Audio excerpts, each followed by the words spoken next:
Welkom by AMT se FFG Ekonomie en Risiko Oorsig.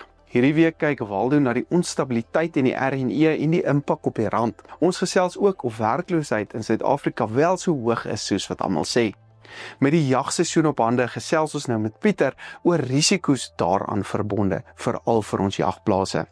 Alles moontlik gemaak deur FFG, so maak seker jy bly ingeskakel. Die rand versterk na R17.59 per Amerikaanse dollar, staan op R20.76 teenoor die euro, R24.24 teenoor die Britse pond en op R11.59 teenoor Australiese dollar. Die Brent olieprys daal skerp na $66.89 per vat met die skietstilstand nou in die Midde-Ooste. Maar met dit genoem, kom ons gaan kyk wat ons ekonomiese markte nou beïnvloed. Ons gesels soos ouer gewoonte weer met Prof Waldo Kriegel van die Noordwes Universiteit vandag. Ons gesels oor wisselkoerse, onstabiliteit in die politiek, die oliepryse. Kom ons begin dalk met die oliepryse hierdie week, Waldo. Daar is bietjie meer rustigheid in die Midde-Ooste. Wat het ons gesien het gebeur? Ja, hallo Johnny, ja, $66 'n vat. So ons is feitelik terug van waar dit was voor die hele Israel-Iran storie begin het. En daar was toe nooit 'n blokkade van die straat van Hormuz nie, en ek dink die wêreldmarkte het rustig geraak. Ons het maar nog steeds die moeilikheid van redelik gedempte vraag in China, die wêreldekonomie wat nie so vinnig groei nie. Ek dink bekommernis skuif nou aan na volgende week en president Trump se tariewe. Die oliepryse is nou, ek dink antisipeer dalk so 'n bietjie van dalk is groei verder verlangsaam hierdie jaar. So ja, olie is nie ons moeilikheid nie. As mens nou kyk na die brandstofprys, die syfer wat gister beskikbaar was, is eintlik verlede donderdag sin, en daar is dit die effens sterker rand het 'n invloed daar, maar die effens swakker olieprys vir ek moet sê die middel van Junie gaan dan maak dat mens kyk na 'n 50 sent per liter verhoging op petrol en 80 sent op diesel.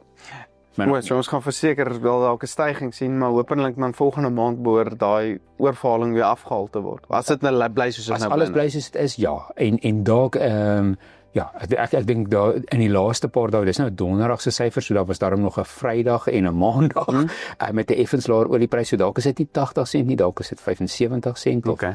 Maar ja, 'n styging. As ons by internasionale nuus voor ons nou plaaslik toe beweeg. Sien Amerika praat van bietjie laer groei nou, hulle inflasie wat dan ook so bietjie laer is.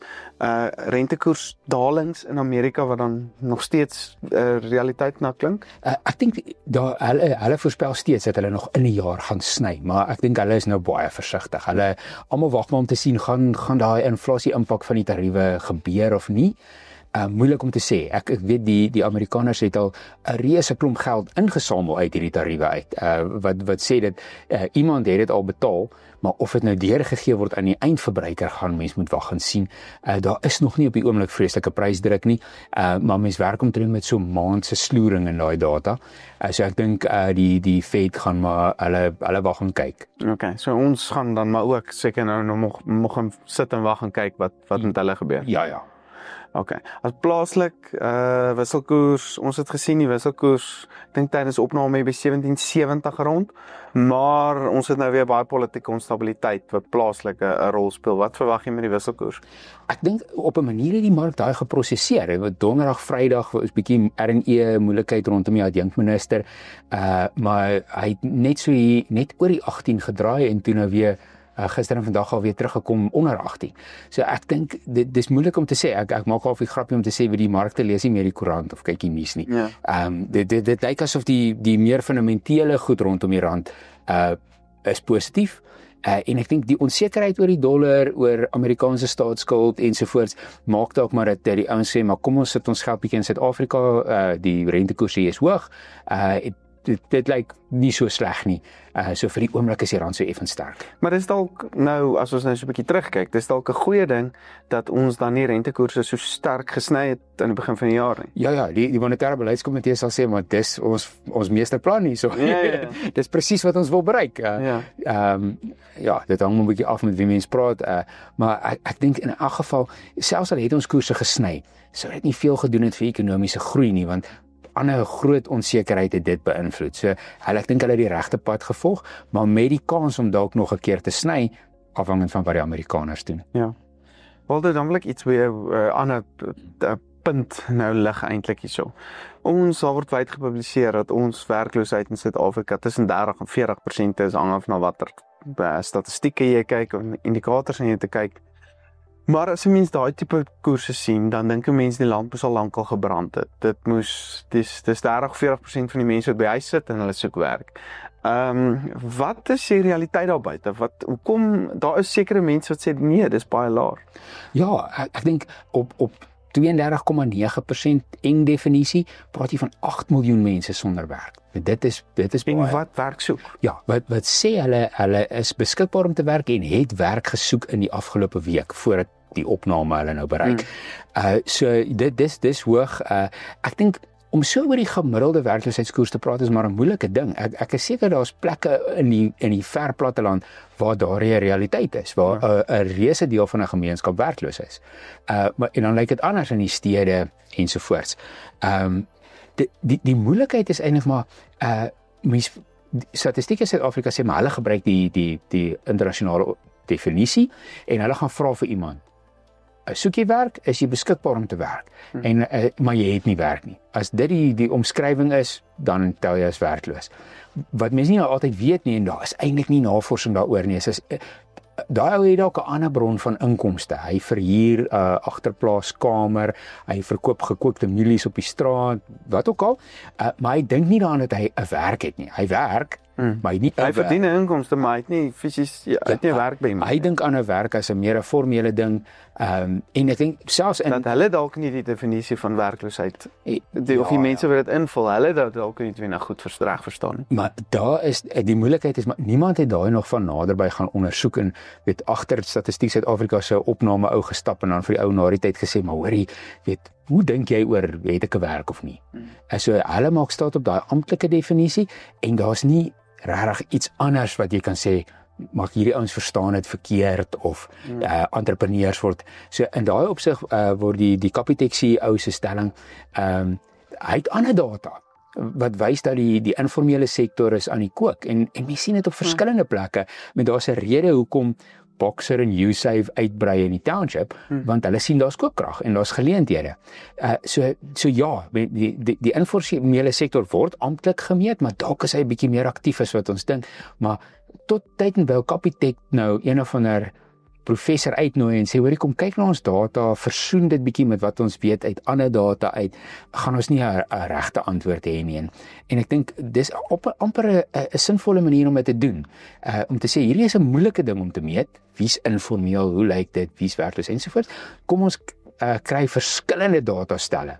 Nie net die amptelike opnames nie en probeer dit op mekaar sit en kyk, vertel dit dieselfde prentjie of 'n ander prentjie. So ek dink dit is 'n baie interessante vraagstuk, maar die reaksie in die media was vir my nogal skril geweest. 10% is laag. Ek gee dit. Ja. Maar om dan vir die ou te sê, maar jy het nie respek vir die werklose daar buite nie. Dit is nie 'n debat nie. Dit is net 'n amper soos 'n bekleierery op die skoolterrein. Ja. Jy weet, ons noem mekaar nou name. Dis nie sinvol nie. Sê eerder wys my jou data. En kom ons grawe 'n bietjie dieper in hierdie ding.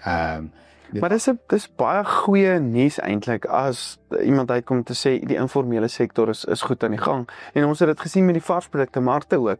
Toe die markte, die hawkers toegemaak is deur COVID en wat met die formele sektor toe dan nou amper gebeur het. En ons sien daai spaza shops ensovoorts, die koopkrag en die effek wat hulle dan op die hele ekonomie het, is baie goed. Ja, en ek dink dis 'n lewendige ekonomie, baie wyeer. Ons dink maar tipies aan spazas en straatverkopers ensovoorts, maar daar is 'n verskeidenheid van dienste en so ek dink dis 'n lekker een om in te grawe en bietjie verder te kyk hoe steek dinge in mekaar in hierdie grotere informele sektor. En my groot vrees is dat iemand dan sê okay, maar nou moet ons hulle reguleer. Laat hulle begin belasting betaal.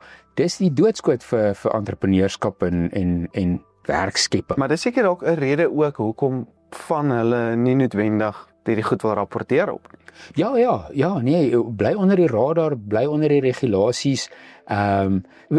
dis sleg vir die formele besigheid as die spaza wat geen huur betaal nie, net op die sypaadjie met jou meeding, maar ja, dis ook 'n geleentheid vir mense om 'n lewe aan mekaar te slaan op 'n manier. Ek dink ons moet eerder die formele sektor wat ook al hupstoot gee as om hom te probeer inperk. Want dan as jy terug by nou wat doen ons dan vir werkloosheid? Ja. Is jy by 'n jeugloonsubsidie, is jy by 'n presidensiële indiensname inisiatief? Daai goed is duur, dis oneffektief. Gee eerder spoed aan die ou met sy spaza shop of sy paadjie haarsnywinkel. Dis 'n lewe. Dis op 'n manier maak jy 'n lewe. Dis nie 'n werk nie. En dis hard. Maar dis beter as om regtig niks te doen. Ja. Nee, ek stem saam en ek dink dis nie 'n vraagstuk wat ons met westerse maniere eintlik moet aanpak nie. Dis baie uniek. Mense moet na die hele situasie gaan kyk. Ons is in Afrika en ons moet na die situasie, unieke Afrika situasie gaan kyk en Afrika oplossings kry vir so 'n probleem. Die lekkerte van die debat is ek gedink ek het nou 'n opdrag vir my studente volgende semester. Sê gaan vergelyk ons met Mexiko. Baie soortgelyke per capita inkomste, maar hulle het 'n baie groot informele sektor en baie lae werkloosheid. Ja. Hoe verskil ons in watter opsigte en wat kan ons daar leer? Ja. En hoe kan ons dalk net die manier hoe ons dit meet net bietjie aanpas dat mense dalk beter inligting kry of dit is dan die werklikheid? Ja, as dit die werklikheid is, dan dink ons weer anders oor ons probleme. Ja. Baie dankie Waldo, dit was baie interessant geweest. Skakel gerus in. Volgende week gesels ons verder oor waar die ekonomie staan, waar oliepryse nou heen gaan. So ek is baie dankbaar vir jou tyd vandag. Dankie Johnny. Ons gesels weer met Pieter van die FFG vandag en ons fokus bietjie op die jagseisoen wat nou in volle swang is. Ons weet elke naweek is van ons vriende weg op een of ander jagtrippie. Pieter, ek wil eintlik sommer direk vir jou vra, moet 'n jaggeweer gespesifiseer word? Spesifiek diefstal, jy het genoem daar's ander goed wat ook natuurlik in ag geneem moet word. Johnny, ja, die antwoord is ja op dat hulle moet gespesifiseer word. Seker van jou versekeraars sal buite sê dat hulle dit in jou huis insluit jou jag en jou vuurwapens. Maar dit beteken sluit hulle dit vir jou in. Sodra jy daai wapen uit die huis uit vas, soos wat jy noem, nou gaan die naweek weg op 'n jag, dan is daai wapen nie gedek as jy hom uit die huis uit vat nie. So eerstens sou ek sê maak seker by jou versekeraar is hy ingesluit by jou huisinhoud. Om seker te maak dat as daar sou 'n diefstal of 'n brand of enigiets so by jou huis gebeur dat hulle gedek is, maar ek sou hulle absoluut spesifiseer vir as jy op daai jagnaweek gaan. Goed, so scopes, rangefinders, al daai tipe goed wat ekstra kom. Al daai extras voeg dit by, want onthou dit is ons weet deesdae 'n wapen is nie altyd die duurste ding nie. As jy kyk na jou teleskope, ek bedoel as jy gaan kyk na jou groot handelsmerke, is sommer nou 80-100 000 rand. So ek sou sê voeg dit by, want onthou meeste mense dink altyd aan 'n diefstal tipe ding, maar onthou kom ons sê daar is skade. Jy is op die bakkie op daai stadium en die bakkie trek weg en jy het nie 'n geweer afgeval nie en afgehaal nie en daai geweer val dan op daai teleskoop en hy breek dan. As hy spesifiek gespesifiseer is, dan is hy gedek vir dit ook. So dit is 'n baie handige tipe versekering om te hê. En dis nie noodwendig dit is nie noodwendig 'n dierversekering om te hê. Nee, dit is nie so duur nie. Kyk, ek dink die versekeraar en ek weet die versekeraars neem dit ook in ag. Baie van ons onderskrywers neem dit in ag dat daai vuurwapen ook meeste van die tyd in die klei staan. So dis nie 'n geval wat hulle weet hy's elke dag al buite nie. Pieter, 'n ander ding, nie so lekker onderwerp om dalk te gesels oor nie, maar ons weet daar gebeur ongelukke natuurlik op 'n jagplaas. Ons weet daar's sosiale media die afgelope week ook ongeluk van 2 karre wat aan mekaar vas is. Van 'n jagplaas se kant af, aanspreeklikheid, publieke aanspreeklikheid, tel dit? Wat stel jy voor vir hulle? Ek dink dit is 'n uitstekende vraag, want dit is wat ons elke keer kry. As ek by 'n kliënt kom, dan sê ek vir hom, luister, kom ons kyk na jou aanspreeklikheidsdekking in terme van 'n jagplaas. Die eerste antwoord wat ek altyd kry is om te sê ek het publieke aanspreeklikheid. Nou sodra jy 'n jagplaas bedryf, en ek dink ons moet ook so stel, nie net 'n jagplaas. Ons kyk na gasteplase of as daar 'n trouvenue op 'n plaas is of net wildbesigtigingsvoertuie wat ry op 'n plaas, is daar 'n spesiale tipe aanspreeklikheid wat uitgeneem moet word vir dit. Die een ding is wel, dit is nie dierdekking nie. Almal dink is dier, dit is glad nie dierdekking nie. So ek sou voorstel sit dit by. En soos jy sê, ongelukkig hierdie naweek het ons dit gesien, 2 voertuie vas in mekaar. Soos ek het iemand seer gekry nie, ons hoop is die geval, maar dit is 'n perfekte voorbeeld om net vir ons te wys dat daai dekking in plek moet wees. Ja, en ek dink is ook belangrik om dat dit nou nie noodwendig 'n dierdekking is nie, maar dis iets wat regtig belangrik is, veral as jy natuurlik enige aktiwiteite anders as jou landbouaktiwiteite op die plaas het en gaste het. Waar trek jy die lyn? As mense net by jou kom kuier of as dit kliënte by jou is, of waar trek jy die lyn dat jy daai ekstra versekering moet uitneem? Ek sê lyn trek, Johnny, as mense by jou kom kuier, sou ek sê publieke aanspreeklikheid is in die kol, want dan is dit voldoende, want dan is dit nog steeds iemand van die publiek. Maar sodra jy daai verhouding skep met iemand wat 'n kliënt word, wat jy sê, okay, iemand kom en fisies betaal. Fisies betaal. Ja, ou kom na jagplaas toe, hy betaal sy verblyf, hy betaal sy bakkie voor hy kom, daar's jagaktiwiteite en dis so dit beskryf word. So hulle met 'n gasteplaas trou venue hulle storie. So dan moet mens daai lyn dink ek daar trek. En ek dink is belangrik, ek en jy praat baie daaroor, dis belangrik dat ons kliënte premie spaar. Mens kan nie alles verseker nie. Ek dink hier is regtig die dekking wat jy nodig het. Dit is goedkoop dekking, maar ons weet ook sulke aanspreeklikheidseise, jy sal ook sien op julle polisse as mense hierdie tipe dekking het. En hulle gee nie vir jou 100 of 200.000 se dekking is, gewoonlik 'n 5 miljoen of 'n 10 miljoen wat hulle jou gee. Want daai tipe eise gaan in die miljoene in. Ja. So ek dink is baie belangrik om dit te oorweeg. Baie dankie Pieter. Ek dink gesels met Pieter en sy span, hulle kan verseker vir jou baie meer persoonlike natuurlik pakket bymekaar sit, produk bymekaar sit, want op die ou ende wil ons vir hulle geld spaar, wil hulle die premies probeer afkry, maar ons moet dit nie so doen dat jy blootgestel is aan onnodige risiko's nie. So baie dankie Pieter vir jou en jou span. Skakel in volgende week, dan gesels ons verder met FFG en met Pieter en Medaan oor wat se risiko's jy nou moet kyk. So baie dankie Pieter. Dankie Johnny.